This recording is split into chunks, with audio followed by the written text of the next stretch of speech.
Bismillahirrahmanirrahim. Assalamualaikum warahmatullahi wabarakatuh. Alhamdulillah nahmaduhu wa nasta'inuhu wa nastaghfiruhu wa natubu ilaih wa na'udzu billahi min syururi anfusina wa sayyiati a'malina. May yahdihillahu fala mudilla lahu wa may yudlil fala hadiya lahu. Wa asyhadu an la ilaha illallah wahdahu la syarika lahu wa asyhadu anna Muhammadan 'abduhu wa rasuluhu la nabiyya ba'dahu. Ya ayyuhalladzina amanu taqullaha haqqa tuqatih wa la tamutunna illa wa antum muslimun.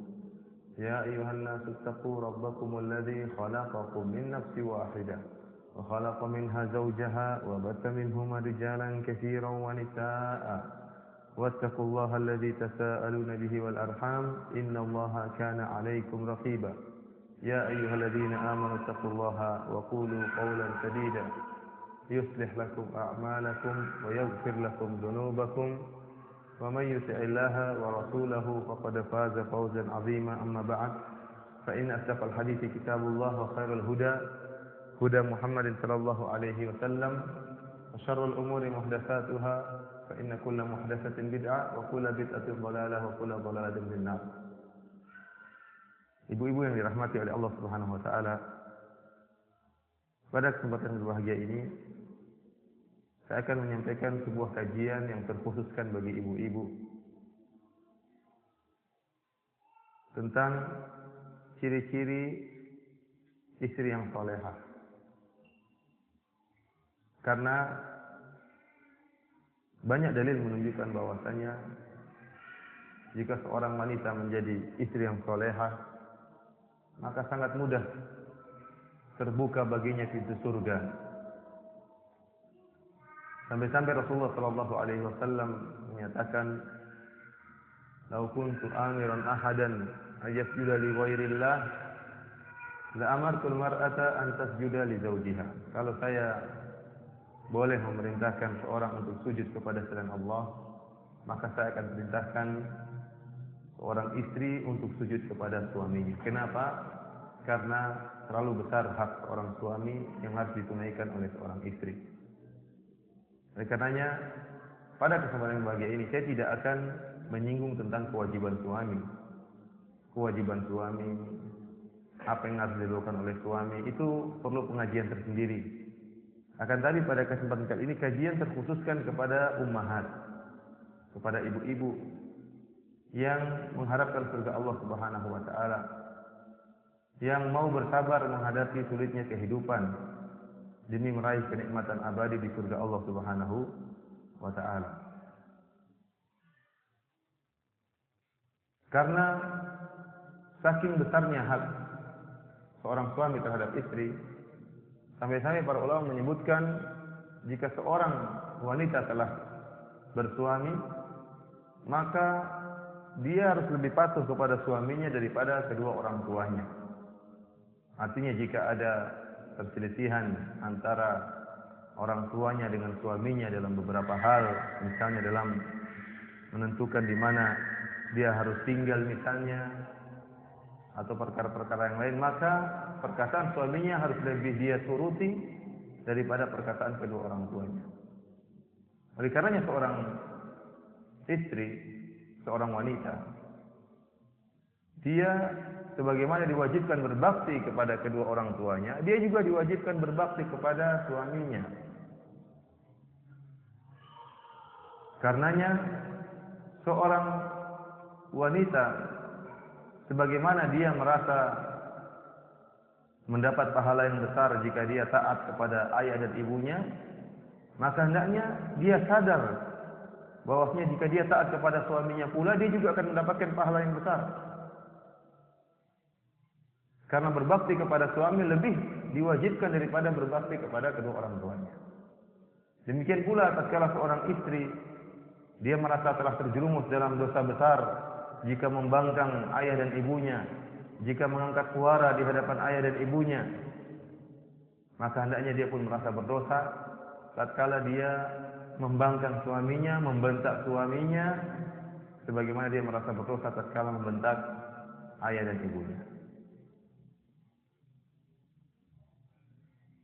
Sebagaimana berbakti kepada suami merupakan jalan termudah untuk masuk surga, Sebaliknya, durhaka kepada suami juga merupakan jalan termudah yang mengantarkan ke pintu neraka jahanam. Oleh karenanya Nabi Shallallahu Alaihi Wasallam setelah berkhutbah, beliau kemudian berjalan menuju kepada para wanita tatkala khutbah Id, tatkala hari raya. Maka Nabi Shallallahu Alaihi Wasallam pun mengkhususkan khutbahnya kepada para wanita. Dia mengatakan, ya ma'asyaran nisa tasaddaqna fa inna kunna aktsara hatabi jahannam. Wahai para wanita, banyaklah bersedekah karena kalian adalah penghuni terbanyak neraka jahanam. Apa sebabnya? Nabi SAW menjelaskan, kata Nabi SAW, fa inna kunna takfurnal ashir, karena kalian suka mengingkari kebaikan suami. Tidak puas dengan pemberian suami, merasa kurang dengan pemberian suami, membangkang suami, membentak suami. Ini ternyata sebab yang sangat memudahkan seorang wanita terjerumus dalam neraka jahanam. Pada kesempatan yang berbahagia ini, saya ingin menyebutkan ciri-ciri wanita yang salehah, yang sebagiannya berdasarkan dalil-dalil nas dari Al-Quran maupun Sunnah, dan sebagiannya kembali kepada urf, kepada adat tradisi kita. Karena Allah Subhanahu wa taala berfirman, "Walahunna mithlul ladzi 'alaihinna bil ma'ruf." Dan para wanita memiliki hak sebagaimana mereka juga memiliki kewajiban yang harus mereka tunaikan bil ma'ruf, dengan cara yang baik, yaitu kembali kepada tradisi. Jika tradisi menilai itu adalah sikap baik seorang istri kepada wanita, maka itu juga merupakan ciri wanita yang salehah. Meskipun tidak terdapat dalam Al-Quran maupun Sunnah, karena Al-Quran hanya beri isyarat, walahunna mithlul ladzi 'alaihinna bil ma'ruf. Para wanita, para istri memiliki hak sebagaimana mereka memiliki kewajiban yang harus mereka tunaikan bil ma'ruf, sesuai dengan urf, dengan cara yang baik, sesuai dengan adat dan tradisi. Di antara sifat-sifat wanita yang salehah, istri yang salehah, sifat yang pertama yaitu segera menyahut dan hadir apabila dipanggil oleh suami untuk diajak berhubungan. Ini sifat yang penting. Jangan ditunda-tunda. Karena masalah hasrat, para lelaki tidak menerima penundaan, harus segera.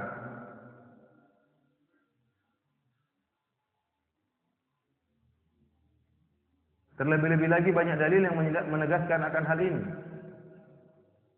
Seperti Nabi SAW telah menjelaskan bahwasanya jika seorang laki memanggil istrinya, mengajak istrinya untuk pergi ke ranjang, maka harus dia penuhi panggilan tersebut. Bahkan kata Nabi SAW, wa in kanat 'alal qatab, meskipun sang wanita sedang berada di atas onta, lagi hendak mau bersafar, tahu-tahu suaminya berubah pikiran, dipanggil dulu ke kamar, maka harus turun dari ontanya dan taat kepada suaminya. Jangan ditunda-tunda.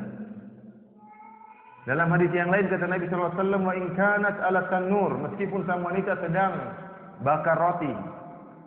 Sampai-sampai sebagian ulama mengatakan meskipun rotinya terbakar, meskipun rotinya hangus, tidak apa-apa, mubazir. Tetapi ada maslahat yang lebih besar, harus dia taati.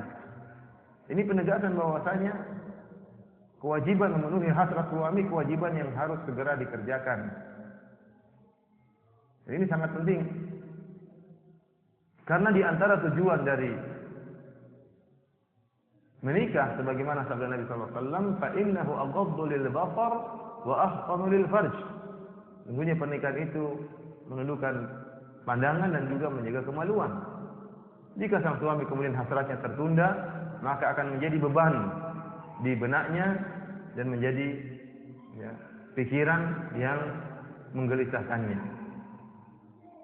Sampai-sampai Nabi SAW menyebutnya dalam hadis, jika seorang suami mengajak istrinya ke ranjang, kemudian istrinya tersebut menolak, akhirnya fabata ghadban, maka sang suami pun tidur malam itu dalam keadaan marah, maka malaikat akan melaknat istrinya sampai pagi hari.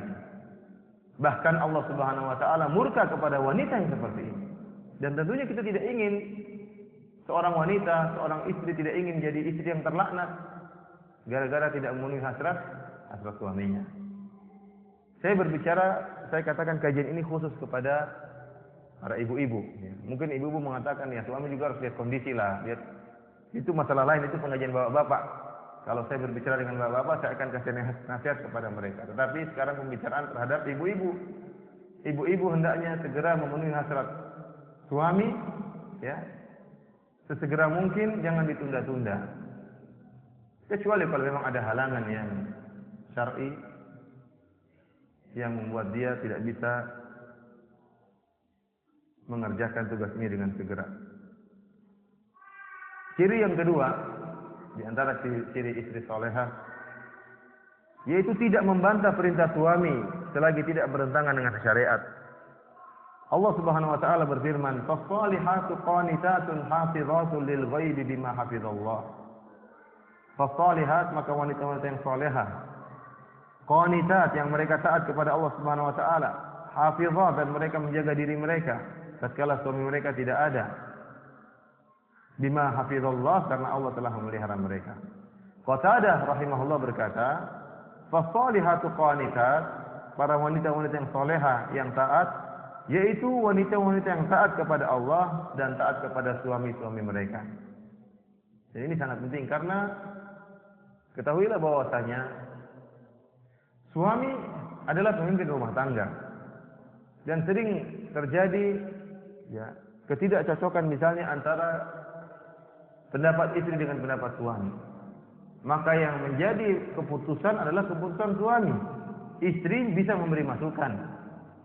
Istri bisa memberi pertimbangan kepada sang suami. Akan tetapi jika suaminya bersikeras menetapkan suatu keputusan selama tidak melanggar syariat, maka wajib bagi sang istri untuk memenuhi dan taat kepada suaminya, meskipun pendapat suaminya tersebut tidak sesuai dengan seleranya. Tidak sesuai dengan seleranya. Adapun jika suaminya memerintahkan untuk maksiat, maka tidak bolehlah ta'ata li makhluqin fi ma'siyatil khaliq. Tidak boleh taat kepada suami, tidak boleh taat kepada makhluk dalam rangka untuk bermaksiat kepada Allah Subhanahu wa taala. Akan tapi perkara-perkara yang tidak melanggar syariat, dan ini sering terjadi antara suami dengan istri. Misalnya menentukan di mana ya tempat tinggal rumah misalnya, atau bentuk rumah misalnya, mau beli tanah di mana, atau anak sekolah di mana, anak kita mau kita sekolahkan di mana.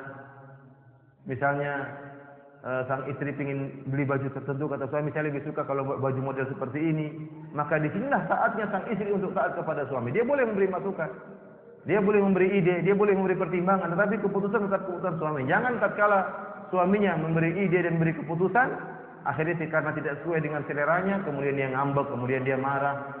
Ingat, tatkala dia taat kepada suaminya, dia akan mendapatkan pahala. Orang lain tidak tahu bahwasanya dia taat kepada suaminya, tapi Allah Subhanahu wa taala tahu bahwasanya anti taat kepada suami anti, dan ganjarannya akan disiapkan oleh Allah Subhanahu wa taala. Ciri yang ketiga, berusaha tidak bermuka masam di hadapan suami. Nah, sebagian orang, sebagian wanita kalau ketemu dengan teman-temannya, masya Allah berseri-seri wajahnya. Tapi kalau ketemu dengan suaminya, terutama tidak bawa uang, maka wajahnya jadi semeraut, bermuka masam. Ini suami kalau lihat suaminya bermuka masam, dia pun jadi jengkel. Ini istri saya sudah capek kerja, mukanya masam, ya. Bukannya berseri-seri, bukannya menenangkan hati, tapi menyiksa, menyakiti hati saya. Suami kalau sudah lihat istrinya mukanya masam, cemberut, dia jadi dongkol terhadap istrinya. Dan tentunya kita tahu, ya, merupakan perkara yang penting seorang wanita meraih keridhaan sang suami. Kalau ada perkataan surga di bawah telapak kaki ibu, maka bagi istri surga berada di bawah telapak kaki suami. Karena seorang wanita jika meninggal dalam keadaan suaminya ridha, maka itulah ibadah yang sangat mulia. Dia telah berbakti kepada suaminya. Oleh karena seorang wanita berusaha untuk bisa bermanis muka di hadapan suaminya. Dia bermanis muka di hadapan suami itu ibadah. Saya ingatkan ibu-ibu, bermanis muka di hadapan suami, senyum di hadapan suami, berseri-seri di hadapan suami, itu ibadah. Meskipun dibuat-buat. Kenapa seorang wanita tatkala bertemu dengan temannya bisa segera langsung secara otomatis berseri-seri wajahnya? Padahal baru sekarang lagi cemberut sama suaminya, tiba-tiba kalau ada temannya datang langsung bisa berseri-seri. Lagi marah-marah, lagi bentak suaminya, tiba-tiba temannya telepon, "Ayo Om, gimana kabarnya?" Langsung bisa halus seketika itu. Padahal baru saja ngamuk-ngamuk sama suaminya. Sikap dia berusaha untuk bermanis-manis kata, bertutur kata yang indah, bermanis muka di hadapan suaminya. Meskipun dibuat-buat itu berpahala di sisi Allah Subhanahu wa Ta'ala.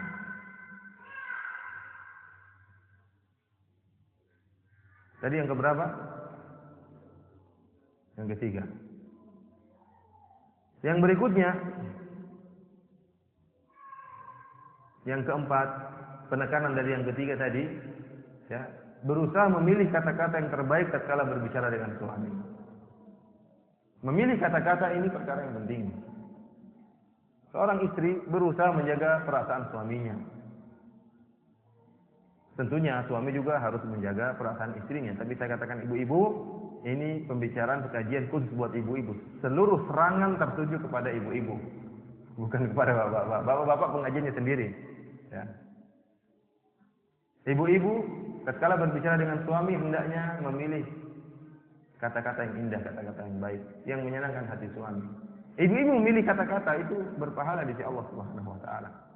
Jangan asal sembarang omong. Karena sebagian istri asal ngomong tidak mikir, akhirnya menyakiti hati suaminya.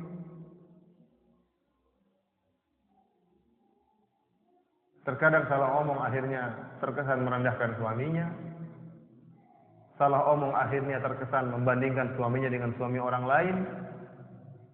Salah ngomong akhirnya membicarakan keluarga sang suami sehingga suami pun marah. Oleh karenanya istri hendaknya berusaha memilih bertutur kata yang indah, bertutur kata yang baik, dan itu semua bernilai di sisi Allah Subhanahu wa Ta'ala. Sifat yang kelima, ini saya sudah kumpulkan ada 25 sifatnya. Nanti kalau ibu-ibu mau tambah boleh ya, baru 25. Sifat yang kelima, tidak memerintahkan suami untuk mengerjakan pekerjaan wanita seperti memasak, mencuci, memandikan, dan mencebok anak-anak. Usahakan suami jangan disuruh untuk mengerjakan pekerjaan wanita, karena suami sudah bekerja di luar mencari nafkah. Kecuali kalau sesekali dalam kondisi memang sulit, karena misalnya ada 2 anak, satunya menangis sehingga harus ditangani. Saya rasa suami tidak akan berat tatkala melihat kondisi istrinya dalam keadaan sulit, sehingga tatkala dimintai bantuannya, ya, dia akan dengan senang hati membantu. Tetapi kalau sang istri tidak ada kegiatan, lagi sibuk BlackBerryan, lagi sibuk Facebookan, "Mas, cebokin anak kita, Mas." Anakmu bukan anak kita ya. Kayaknya suaminya disuruh cuci pakaian, sementara istrinya kosong, nggak ada kerjaan. Ya, ini istri yang durhaka seperti ini. Apalagi kalau suaminya tatkala dicoba untuk mencebok anak-anak ternyata berhasil, suaminya tunduk, ya sudah disuruh aja tiap hari. Ya, jangan. Ini tidak boleh. Orang istri yang salehah berusaha menjauhkan suaminya dari pekerjaan-pekerjaan wanita, kecuali tadi dalam kondisi-kondisi yang tertentu. Saya rasa suami pun dengan mudah membantu tatkala melihat istrinya sudah berusaha dan mungkin letih, atau dalam kondisi misalnya lagi sakit, maka sang suami dengan lapang dada untuk membantu. Akan tapi jika tiap hari disuruh masak, disuruh mencuci, disuruh ngurusin anak-anak, pakaian baju anak-anak, maka ini bukan pekerjaan lelaki, dan ini bukan ciri istri yang salehah. Ciri yang keenam, keluar rumah hanya dengan izin suami. Ini juga ciri istri yang salehah. Betapa bahagianya seorang suami, bahkan tatkala seorang suami sedang di luar kota atau di luar rumah, kemudian istrinya telepon, "Mas, saya mau ke pasar jam sekian, boleh nggak ya Mas?" Seandainya dia keluar pun mungkin suaminya tidak marah. Tetapi tatkala dia tahu istrinya minta izin, dia sangat bahagia.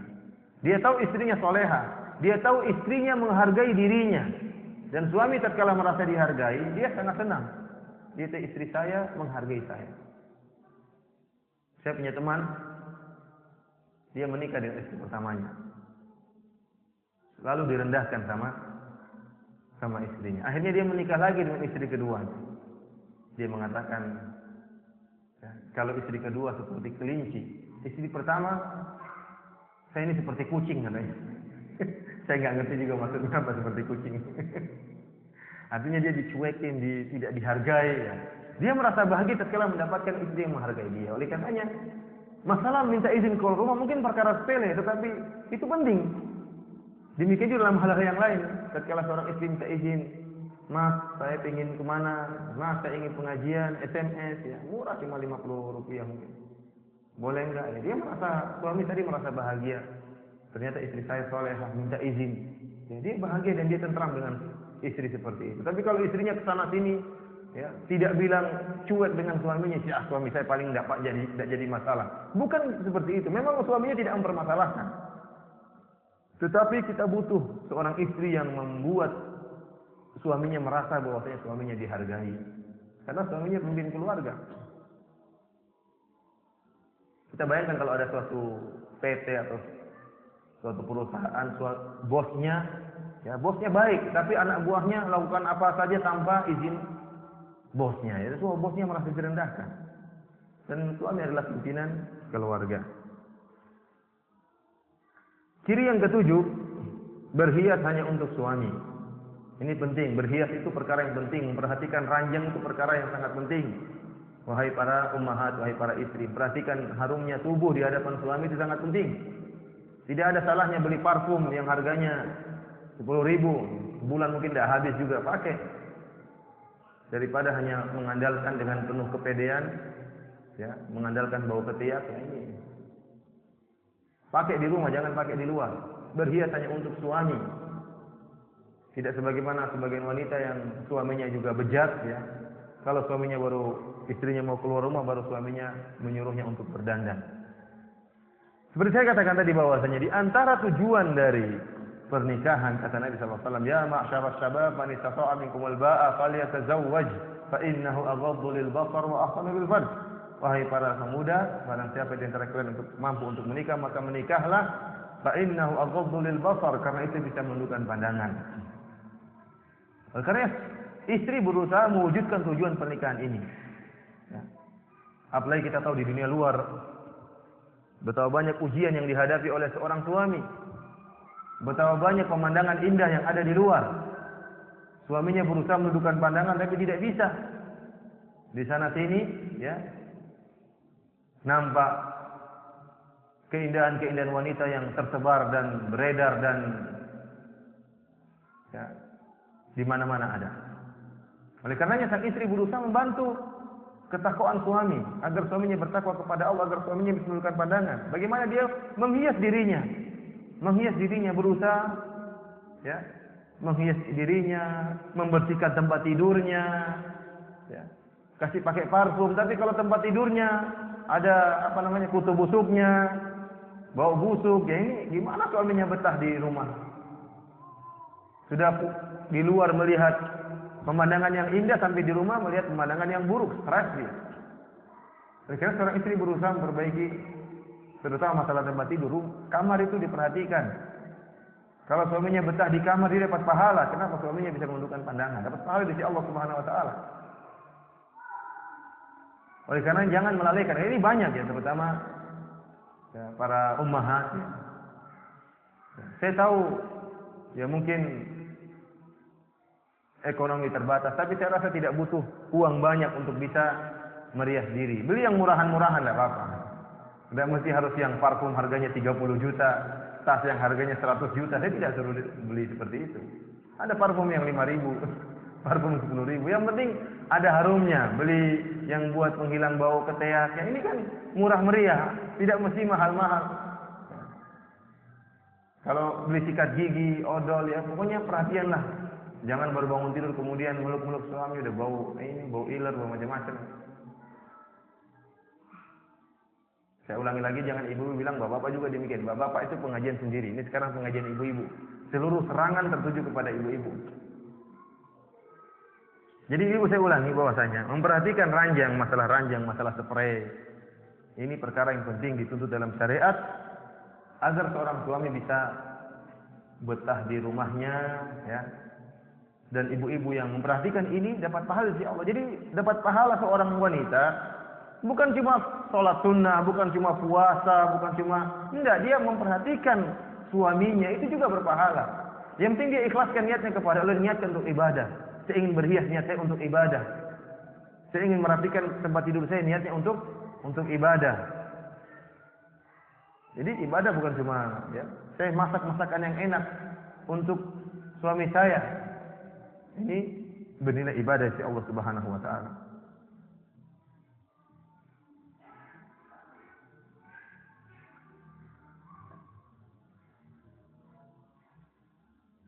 Jadi seorang wanita hendaknya berhias hanya untuk suaminya, bukan sebaliknya tatkala keluar rumah malah dia berhias untuk orang lain, jadi santapan pandangan para lelaki yang jilalatan. Ini adalah sifat yang keliru. Berikutnya yang ciri ke-8, tidak membenarkan orang yang tidak diizinkan suami untuk masuk atau bertamu di dalam rumah. Kalau suaminya tidak suka dengan seorang, misalnya saya tidak mau ada Ummu Fulana main ke rumah, pokoknya jangan main ke rumah. Dia harus taat kepada suaminya. Jangan dia kemudian, kenapa sih kamu tidak suka sama dia? Dia bentak suaminya. Saya katakan wanita boleh memberi masukan, wanita boleh memberi pertimbangan, tetapi keputusan di tangan suami. Keputusan di tangan suami. Dia taat kepada suami, ya. Selama tidak pada perkara yang diharamkan oleh Allah Subhanahu wa taala, maka itu wajib bagi seorang istri. Fasalihatu qanitat. Wanita yang soleh, yang taat kepada Allah dan taat kepada para suaminya, sebagaimana kata Qatadah rahimahullah. Atau dia mengatakan, saya tidak mau kau terima tamu, kalau ada fulan datang ke rumah jangan terima tamu, tidak usah dijawab, salamnya tidak usah dijawab, maka taat kepada suami. Ini sangat penting, karena kalau suami sudah merasa ya, istrinya berani membentak, membantah, membangkang, maka ya, hal ini tentu akan membuat sakit hati suami. Kemudian ciri yang ke-9, menjaga waktu makan dan waktu istirahatnya. Karena perut yang lapar akan membuat cepat naik darah, dan tidur yang tidak cukup juga cepat menimbulkan keletihan. Usahakan jadwal makan suami jelas, jangan tidak jelas. Dan apakah indahnya kalau seorang istri mengatakan, suamiku besok mau makan apa? Dia tanya kepada suaminya. Suaminya merasa, istri saya Masya Allah, diperhatikan. Jangan sampai seorang istri hanya masak selera istrinya saja yang dia masak. Karena istrinya senangnya makan ya kangkung pelecing, apa? Kangkung. Namanya suaminya tidak suka. Suaminya suka makan sayur lodeh. Dia pokoknya, kamu nggak suka urusan kamu. Saya sukanya makannya. Ini berarti memperhatikan kepentingan dirinya sendiri. Suaminya tidak dia perhatikan.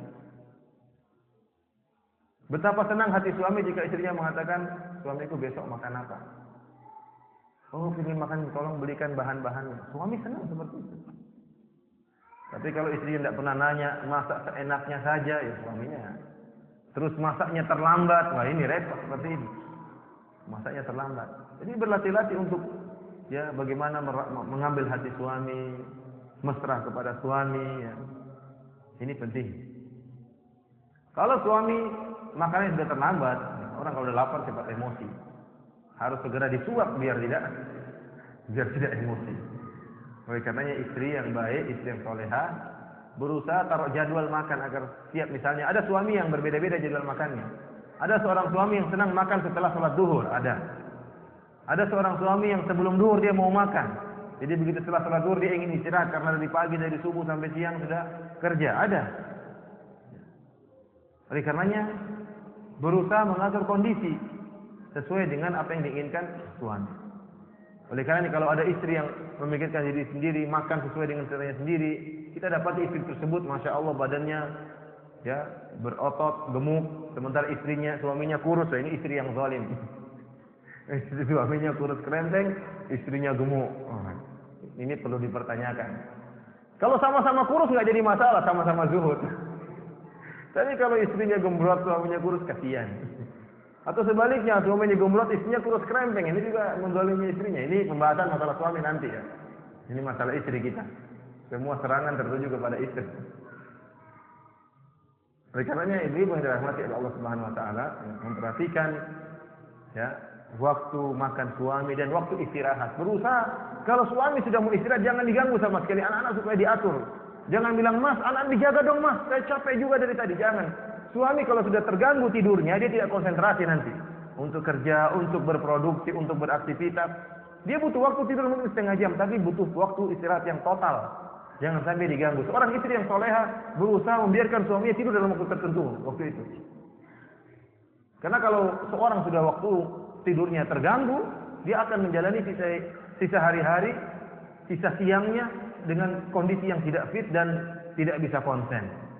Oleh karena istri yang soleha berusaha menjaga jadwal makan suaminya dan bisa menjaga jadwal istirahat suaminya dengan baik. Ciri yang ke-10, masih ada 15, 16, masih banyak. Menghormati mertua serta kerabat keluarga suami. Suami merasa senang jika istrinya menghormati kerabatnya, terutama ibunya. Seorang wanita berusaha menghormati ibu mertuanya. Dan sering terjadi cekcok, permasalahan antara istri dengan ibu mertua. Ini sudah terlalu sering. Kenapa? Karena ibu mertua terkadang tuntunan juga berlebihan. Ibu mertua terkadang dia membandingkan menantunya harus seperti dia waktu dulu. Di zaman dahulu kala. Ibu-ibu dahulu Masya Allah khidmahnya kepada suami. Semua kerja dia kerjakan tanpa mengeluh. Begitu dia ketemu dengan menantunya yang manja-manja, minta ini, minta anu, dia pun jengkel. Ini menantu saya kok kayak begini. Padahal sekarang zamannya sudah berubah. Bukan zaman Siti Nurbaya lagi. Bukan zaman Zuleha, tapi zaman Julia sekarang. Repot. Untuk dalam kondisi seperti ini, maka dituntut bagi seorang menantu, seorang istri untuk bisa berlapang dada. Karena ibu tersebut lebih tua daripada dia. Dia harus berusaha mengalah. Bukan orang tua yang disuruh mengalah. Kemudian dia berusaha mengambil hati mertuanya. Bukan mengadakan peperangan, menghasut suaminya untuk durhaka kepada ibunya. Karena ibu memang tadi, seorang ibu ingin anaknya diservis dengan sebaik-baiknya. Jika dia melihat menantunya kurang bagus dalam menservis anaknya, dia yang marah. Bukan anaknya yang marah, tapi ibunya yang marah. Terutama jika tinggal serumah antara ibu dengan menantu. Ibu ini senantiasa mengawasi. Kalau lihat ada sikap-sikap menantunya yang tidak baik, dia jengkel. Yang jengkel bukan anaknya, dia, karena dia itu kok anak saya tidak dihargai. Ini karenanya perlu ekstra kerja keras dan ekstra bersiasat tatkala tinggal serumah antara menantu dengan ibu mertua. Ini rawan perkelahian, rawan perdebatan, dan sering terjadi hal seperti ini. Menantu sama ibu mertua ribut. Kemudian ibu mertua pun memiliki rasa cemburu tatkala dia tahu anaknya begitu perhatian terhadap istrinya, sementara terhadap ibunya kurang. Dia tahu istrinya dibelikan emas, sementara ibunya tidak dibelikan apa-apa. Ini juga bahaya.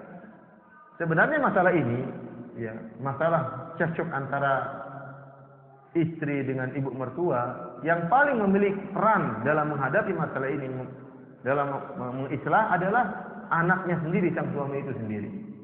Bagaimana bisa menghadapi, bagaimana bersikap yang benar terhadap istrinya dan terhadap orang tuanya. Akan tapi karena pembahasan kita terhadap ibu-ibu, maka kita tidak bahas mungkin.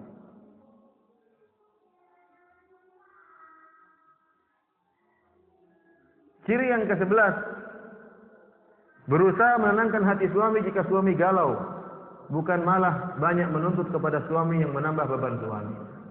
Kalau suami pulang ke rumah dalam keadaan galau, marah, atau marah kepada si fulan, berusaha dia tenangkan, bukan dia semakin mengobarkan kemarahan suaminya.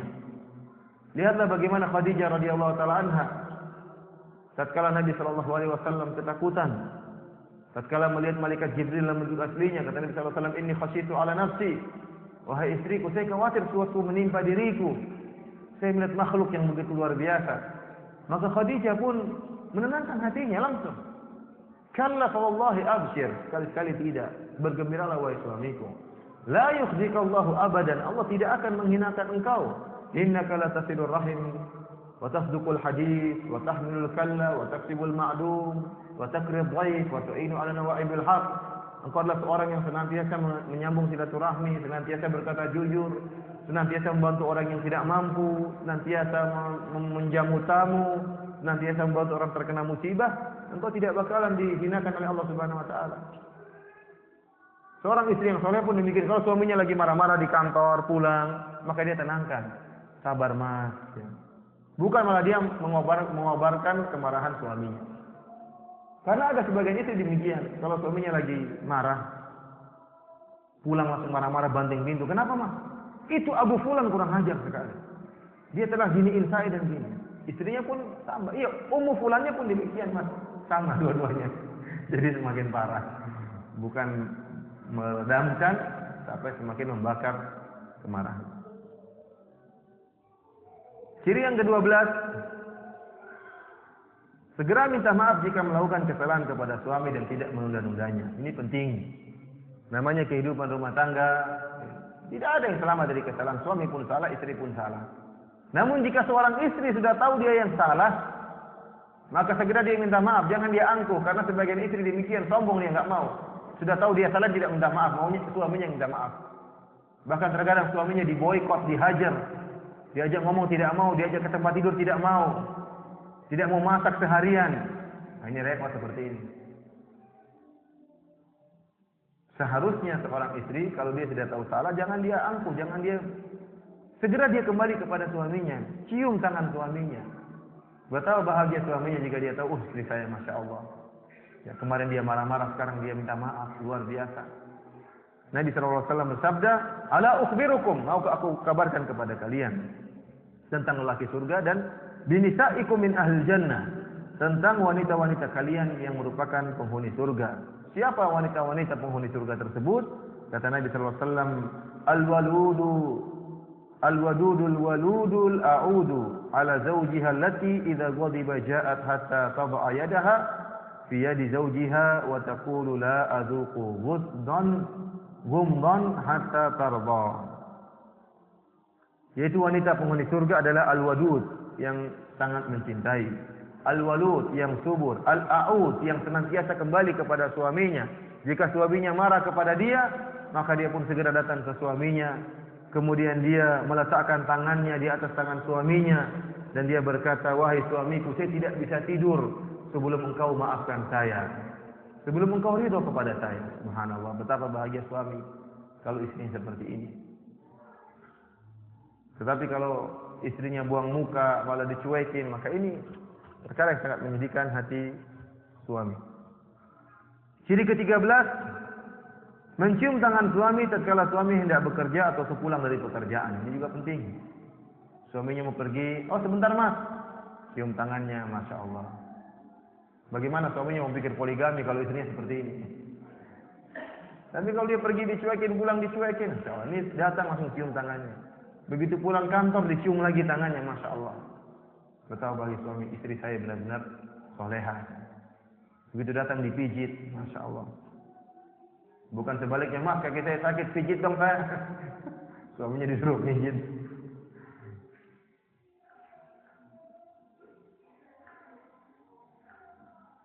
Kemudian di antara ciri istri solehah, ciri yang ke-14, mau diajak oleh suami untuk sholat malam.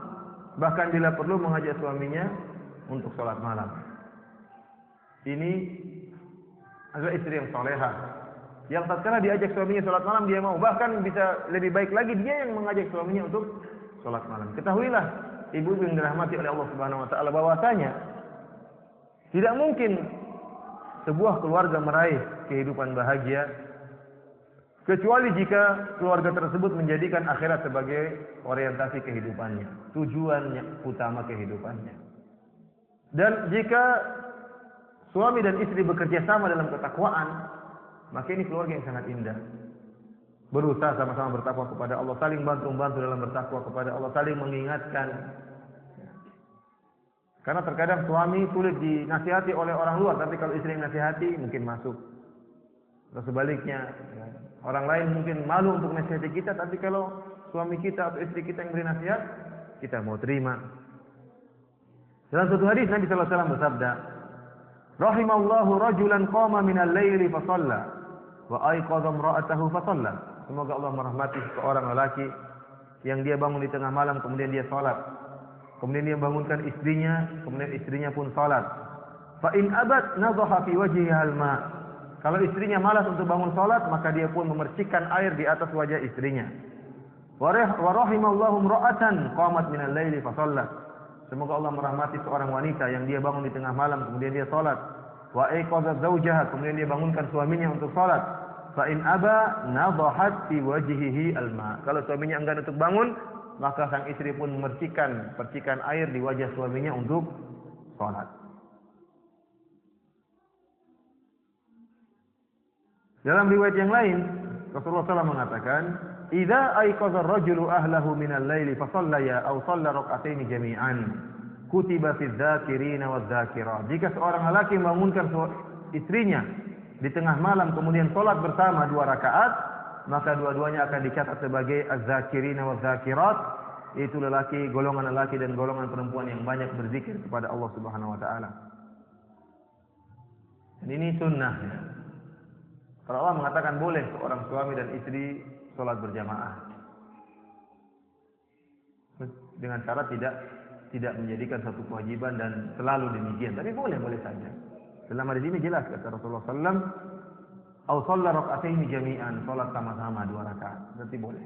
Dan dalil-dalil menunjukkan bahwasanya ya asalnya sholat sunnah itu tidak dikerjakan secara berjamaah kecuali yang ada dalil menunjukkan akan hal itu, seperti sholat istisqa, sholat gerhana misalnya, atau sholat id jika kita menganggap hukumnya sunnah ya. Adapun sholat-sholat yang lain asalnya dikerjakan sendiri, seperti sholat lail, kemudian sholat tahiyatul masjid, seperti sholat ya wudu, sholat yang lainnya, sholat taubat, asalnya dikerjakan sendiri tidak berjamaah.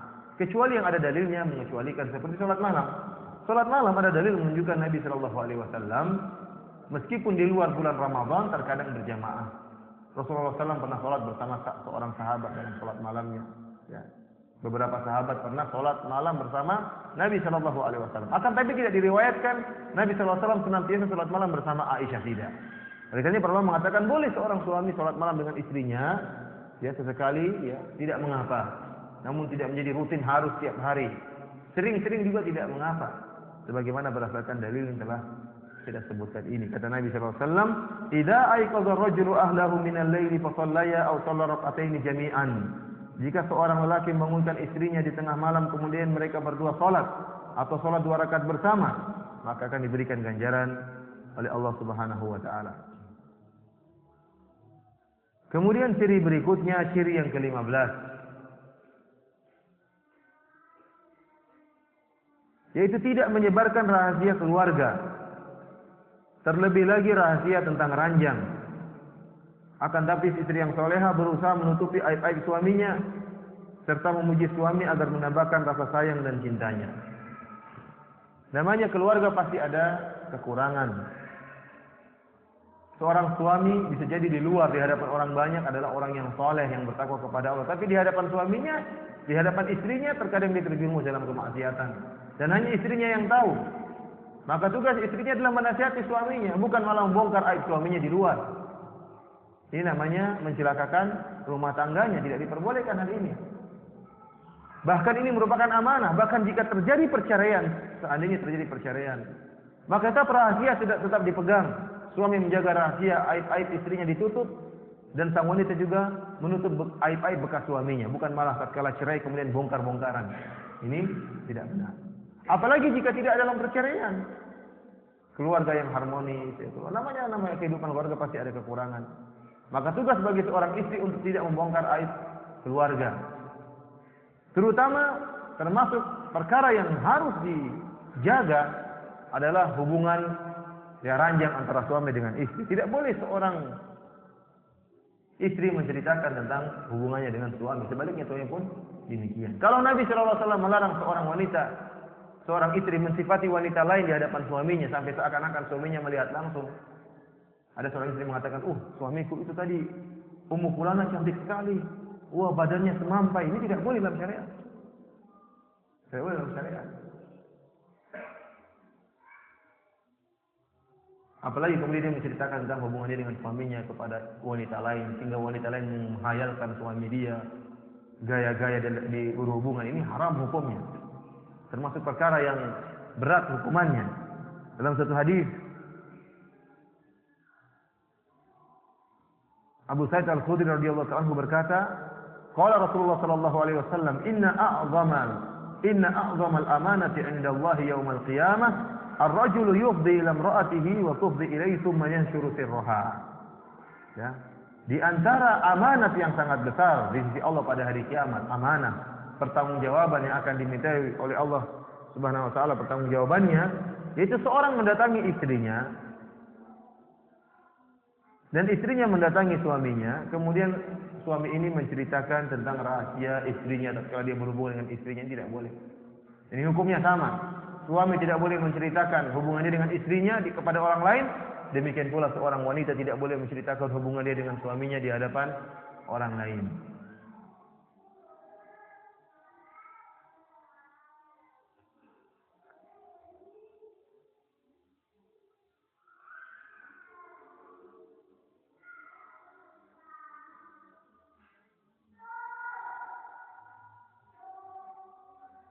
Ciri berikutnya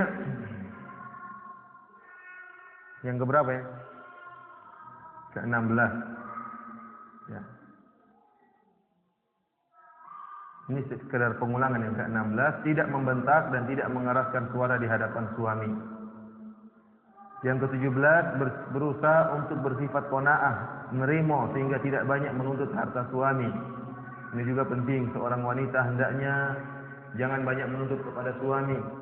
Saya berusaha ya menerima dengan rezeki yang Allah berikan kepada suaminya. Jangan suka dia ya melihat kepada wanita-wanita yang kaya. Ini penyakit terkadang timbul terhadap istri-istri yang suaminya miskin, kemudian istrinya bergaul dengan wanita-wanita yang suaminya kaya-kaya. Ya. Dia bergaul dengan orang kaya, akhirnya merasa dirinya juga kaya, padahal dia miskin setengah mati. Akhirnya dia pun minta kepada suaminya untuk membelikan pakaian seperti Ummu Fulanah, dompet seperti Ummu Fulanah, sepatu seperti milik Ummu Fulanah. Ya. Akhirnya apa? Dia tidak tahu diri. Suaminya yang jadi apa? Setengah mampus karena harus memenuhi permintaan istrinya. Ini tidak diperbolehkan. Tapi istri yang solehah, yang penting suaminya berusaha, sudah capek dan letih, hendaknya dia menerima dengan apa yang diberikan suaminya kepada dia. Sifat ke-18, tidak menunjukkan kesedihan tatkala suami sedang bergembira, dan sebaliknya tidak bergembira tatkala suami sedang bersedih, akan tapi berusaha pandai mengikut suasana hatinya. Kalau suaminya lagi pulang dari kantor sedih, dari kerja lagi sedih, datang, wahai suamiku ada apa? Tunjukkan rasa kesedihannya. Tunjukkan bahwasanya dia ikut merasakan apa yang dirasakan suaminya. Bukan sebaliknya dia ketawa ketiwi. Suaminya lagi sedih, dia malah gembira, ketawa ketiwi, gembira riang. Ini suaminya jengkel, ini sedih kayak apa ini? Saya lagi sedih, dia malah ketawa ketiwi. Sebaliknya kalau suaminya lagi gembira, dia berusaha untuk merubah dirinya juga ikut gembira, bukan malah sedih nangis di belakang. Suaminya lagi gembira, jadi hilang kegembiraannya. Jadi istri yang soleh seperti itu berusaha untuk bisa mengkondisikan dirinya mengikuti alur ya perasaan suaminya. Ke-19, berusaha untuk memperhatikan kesukaan suami dan jangan sampai suami melihat sesuatu yang buruk dari dirinya atau mencium sesuatu yang tidak enak dari tubuhnya. Ini sekedar pengulangan ya. Namanya seorang istri berusaha memperhatikan yang disukai oleh suaminya dalam segala hal. Kalau tadi kita berbicara dalam masalah hal makanan, seorang istri bertanya, "Mas, besok mau makan apa? Nanti sore kita makan apa? Mau masak apa?" Ini penting. Demikian juga masalah pakaian. Ya. Jangan seorang istri membeli pakaian, terutama pakaian tidur misalnya, yang selera dia yang lihat bukan dia, yang lihat suaminya. Ada seorang wanita yang suka dengan warna jingga misalnya, suaminya ingin warna hitam misalnya. Dia sudah beli warna hitam karena yang selera suaminya. Ada wanita yang suka dengan warna merah tua, tapi suaminya suka dengan warna coklat, maka dia ikut selera suaminya karena yang menikmati suaminya, bukan dia. Oleh karena dia berusaha mengetahui selera dan kesukaan suami. Mas, kamu senangnya kalau saya pakai baju warna apa, Mas? Tanya, enggak apa-apa. Mas, kalau saya pakai baju model begini bagus enggak? Tanya suaminya. Berusaha memperhatikan selera suaminya. Kemudian berusaha agar tidak mencium sesuatu yang tidak enak dari tubuhnya. Tadi perhatikan bau tubuh. Pakai deodoran yang menghilangkan bau ketek. Sikat gigi kalau mau berbicara dengan suami, cuci muka, tai mata dihilangkan, ya, pupil dibersihkan, bukan malah baru bangun tidur kemudian dekat-dekat suami sementara badan masih bau. Kalau tidak ada suami tidak jadi masalah. Kemudian ciri berikutnya ke-20, berusaha mengatur uang suami dengan sebaik-baiknya dan tidak boros sehingga tidak membeli barang-barang yang tidak diperlukan. Ingat, terkadang seorang suami ya menyerahkan uangnya kepada istrinya. Ingat, ini amanah. Seorang istri tidak boleh sembarang menggunakan uang suaminya. Kenapa? Karena uang suami, bukan uang dia. Ini sering terjadi salah paham. Seorang istri merasa kalau suaminya punya uang maka uang dia juga. Tidak benar ini. Makanya tidak ada dalam Islam harta gono gini. Tidak ada harta gono gini. Uang istri, uang suami, uang suami. Bisa jadi suami menikah dengan seorang istri yang punya warisan yang banyak. Maka harta warisan tersebut hak murni milik istri, bukan hak suami. Bukan kalau dia sudah kawin kemudian otomatis jadi milik dia. Enggak, kecuali istrinya memberi hadiah kepada suaminya, lain cerita. Tetapi harta istri adalah hak milik istri. Bisa jadi istrinya punya perdagangan, maka itu harta istrinya, bukan harta suaminya. Sebaliknya pun demikian, seorang suami kalau punya harta, itu bukan harta istrinya. Istrinya hanya berhak diberi nafkah oleh suaminya dengan nafkah yang ma'ruf. Kecuali kalau suaminya tidak beri nafkah. Para ulama mengatakan sebenarnya dalam hadis boleh seorang istri mengambil uang suaminya kalau suaminya tidak memberi nafkah sesuai dengan sewajarnya. Khudhi min malihi ma yakfiki wa auladaki bil ma'ruf. Atau kama qala Nabi sallallahu alaihi wasallam tatkala Hind bin Utbah datang kepada Nabi sallallahu alaihi wasallam dan mengatakan, ya Rasulullah, Abu Sufyan tidak memberikan nafkah yang cukup. Kata Nabi sallallahu alaihi wasallam, ambil uangnya yang cukup bagi engkau dan anak-anakmu sesuai dengan urf, sesuai dengan tradisi. Ini dalil bahwasanya seorang wanita boleh mengambil harta suaminya tanpa sepengetahuan suaminya, tetapi hanya sekedar sebatas yang cukup bagi dia dan anak-anaknya. Bukan dia ambil kemudian dia kasih orang tuanya, dia ambil dia kasih ibunya, ini namanya mencuri. Tidak boleh. Karena ada sebagian istri yang demikian. Dia ngambil uang suaminya dan dia gunakan tanpa sepengetahuan suaminya, padahal pada perkara-perkara yang diharamkan. Tidak boleh. Bahkan para ulama menyatakan tidak boleh seorang istri kemudian karena ingin bersedekah dia pakai uang suaminya. Ini uang suami tidak boleh. Dia harus minta izin sama suaminya kalau mau sedekah.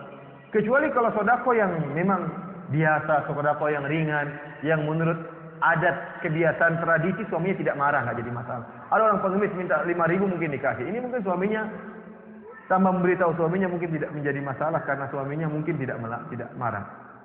Tapi kalau sedekahnya sampai 1 juta, sampai 2 juta, maka ini harus minta izin kepada suami. Karena harta adalah harta suami, bukan harta istri. Kemudian seorang istri tidak boleh membeli barang-barang yang tidak perlu. Namanya istri gatal pengen belanja. Pengen beli ini, tiap tahun ganti ini, beli ini. Padahal uang suaminya. Suami tidak tahu, tentu uangnya habis. Tidak hemat. Ingat, harta suami adalah amanah dan bukan harta istri dan akan ditanya oleh Allah Subhanahu wa taala pertanggungjawabannya. Ciri yang ke-21 telah kita singgung tadi, tidak menceritakan kecantikan dan sifat-sifat wanita lain kepada suaminya, yang mengakibatkan suaminya tadi bisa menghayalkan wanita tersebut, bahkan membanding-bandingkannya dengan wanita lain. Ini istri yang goblok seperti ini. Datang, Masya Allah suamiku itu Ummu Fulanah, Masya Allah wajahnya kayak Masya Allah kayak orang Cina atau kayak orang Arab, kayak orang apa, terus putih, kemudian badannya semampai. Suaminya bilang, kalau kamu gembrot, hitam. Dia membandingkan wanita tadi dengan istrinya. Ini namanya istri yang goblok. Dia membandingkan dirinya dengan wanita yang cantik. Oleh karena saya kadang heran melihat sebagian istri ya membiarkan suaminya nonton ya istri-istri nonton artis-artis cantik jelita. Jadi tidak cemburu. Suaminya lihat artis yang cantik lagi berdandan begitu molek tubuhnya, sementara dia tubuhnya begini pas-pasan atau di bawah standar. Kemudian aduh gimana? Ini kami cemburu. Ingatkan suaminya tidak boleh seperti itu. Yang lebih aneh, ini pernah saya alami sendiri. Saya kebetulan ada teman telepon saya, tolong Ustaz, tolong temani, ada teman saya lagi umroh itu, tolong didakwahi. Kebetulan orang yang umroh ini terkenal. Saya tidak perlu sebut namanya, yang penting terkenal. Lelaki, dia mau umroh, alhamdulillah. Saya temani berjalan waktu itu, saya antar ke Gunung Uhud. Sampai di sana rupanya dia terkenal. Saya tidak tahu kalau orangnya orang terkenal. Orang semua pada berkerumung ingin minta foto sama dia. Saya hanya menghindar. Bahkan ada seorang suami istri bilang suaminya, mas tolong foto saya dengan dia. Suaminya dengan PD-nya foto. Ini cemburunya kemana ini kan? Ini cemburu, suami tidak punya cemburu, istri tidak punya cemburu. Kalau saya seperti itu, saya bilang, kamu saya cerai sekarang juga. Gimana kayak gini? Masa saya disuruh foto dia lagi mejeng sama lelaki lain, ini kan kacau beliau. Oleh karena saya katakan seorang wanita yang menceritakan kecantikan wanita lain di hadapan suaminya, ini wanita yang goblok dan tolol, yang menjatuhkan derajatnya di hadapan suaminya dan membuat suaminya berkhayal tentang wanita tersebut. Makanya ini hukumnya haram.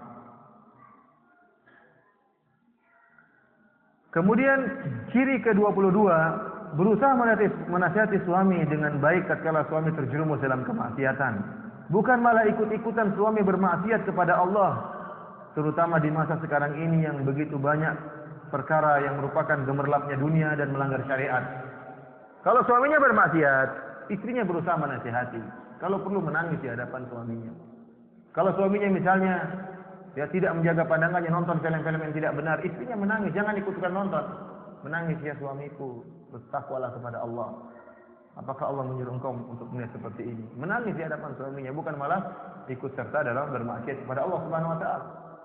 Kalau dia melihat suaminya, mendengar suaminya bergibah ria, maka dia nasihati, suamiku, ini gibah, tidak boleh. Dengan cara yang baik agar suaminya, karena terkadang dan jelas kalau nasihat keluar dari hati itu akan didengar. Oleh karena istri yang solehah jika melihat suaminya bersalah, maka hendaknya dinasihati. Dan saya terus terang saja, saya ini sering dinasihati sama istri saya sendiri. Antum karena tidak tahu aib saya, yang tahu siapa?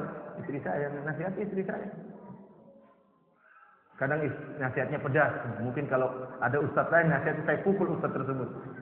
Tapi karena istri saya yang nasihati, ya sudah diomel-omelin ya. Memang saya salah, terus bagaimana lagi? Kadang istri saya bilang apa? Kamu ustadz kok kayak gini? Aduh, berhenti deh jadi ustadz. Namanya orang juga punya salah. Saya bilang, ya istriku, namanya manusia juga terkadang salah, khilaf. Ya, kamu kan ustadz, tidak boleh. Oh, udah. Ya udahlah. Alhamdulillah. Saya bangga punya istri yang menasihati saya. Semoga Allah menjaga istri saya dan tetap terus menasihati istri saya. Sering istri saya nasihat tentang masalah ikhlas, tentang masalah riya, ya itu yang mungkin tidak pernah saya dengar orang nasihatnya seperti itu. Tapi istri saya perhatian dalam masalah ini. Jazakallah khair, semoga Allah menambah iman dan ketakwaan-Nya dan membuat dia siap dalam segala hal.